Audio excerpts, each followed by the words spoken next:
So it's the final week of challenges for the Sea of Thieves Fate of the Damned event, which means the end of this sort of mini-series I've been making.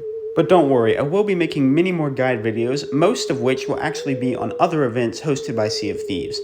So go ahead and subscribe so you can see when those videos comes out. But anyway, this video will only cover the week 4 challenges.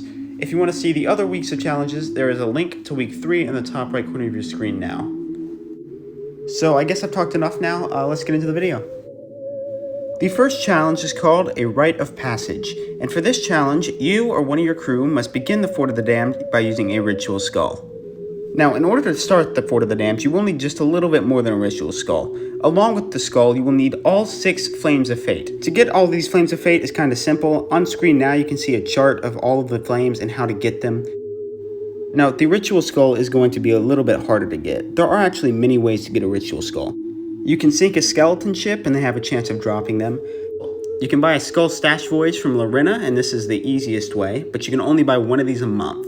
You are also rewarded one of these skulls for defeating Grey Marrow on Lorena's voyage. No matter the way you get it, it doesn't matter. Now that you've gotten everything, all you have to do is go to the fort and begin. Carry each color of flame up to the corresponding statue and light the beacon they're holding out in their hand. Then offer up the ritual skull. This will start the Fort of the Damned. The second challenge, From Beyond the Grave, requires you to beat Grey Marrow 5 times. It does also say, or his ghosts, but I'm not sure what that means. The easiest way to defeat Grey Marrow is, once again, to do Lorena's voyages. Grey Marrow has been severely debuffed for these voyages, and he's actually pretty pathetic. And to defeat his ghosts, I'm assuming that's talking about the Fort of the Damned, or maybe like the one he spawns, I'm not sure. The third challenge, called Voyages of the Damned, will have you completing all of Lorena's voyages. Now, I'm not exactly sure how this one works either, because the only way to have done each of Lorena's voyages is to have done them the week that they were available. So, for example, it's week 3 right now, and you cannot purchase the week 1 or 2 maps. But they'll probably just reintroduce all the old ones, and you can do them that way. Mix and Match is the name of the 4th challenge, and for this challenge you must form an alliance and have both ships in your alliance be the same color of lanterns. So you have to pick one Flame of Fate and set every lantern on both of your ships to that color. This does include the lantern in the brig, so you have to lock one of your crewmates up so they can light it.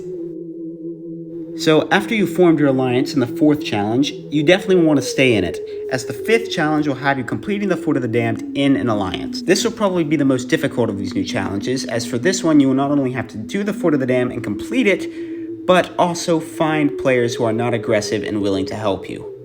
The 6th and final challenge is called A Fateful Journey, and for this you must light the lanterns on your ship with all 6 Flames of Fate.